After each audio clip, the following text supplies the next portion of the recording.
संघाच्या कार्यकर्त्यांचं booth management कौतुकास्पद असं म्हटलंय संजय राऊतांनी। पण आरएसएसचं बूथ मॅनेजमेंट हे घोटाळ्याचं बूथ मॅनेजमेंट होतं अशी टीका देखील राऊतांनी केली आहे। भाजपचं बूथ मॅनेजमेंट दबावाचं बूथ मॅनेजमेंट होतं या शब्दात संजय राऊतांनी टीका केली आहे। आरएसएसच्या कार्यकर्त्यांनी संघ परिवाराच्या लोकांनी बूथ मॅनेजमेंट ज्या पद्धतीने राबवली ते कौतुकास्पद होतं। हे मान्य केलं पाहिजे। प्रत्येक बूथवरती किती मतं वाढवायची आणि कशा पद्धतीने वाढवायची, मग यंत्रणा विकत घेणं, यंत्रणेवर दबाव आणणं, प्रत्येक बूथनुसार त्यांनी काम केलं, त्याचा त्यांना फायदा झाला।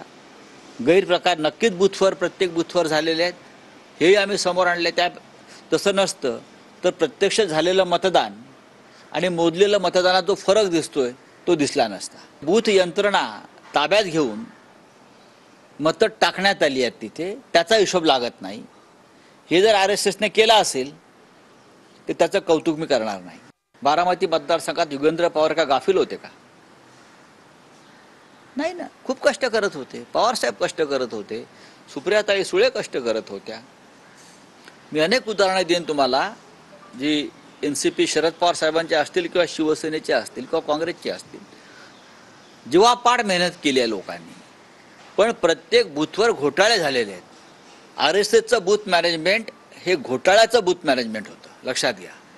भाजपचं बूथ मॅनेजमेंट हे दबावाचं बूथ मॅनेजमेंट होतं आणि त्याच्यामुळे आम्ही हारलो।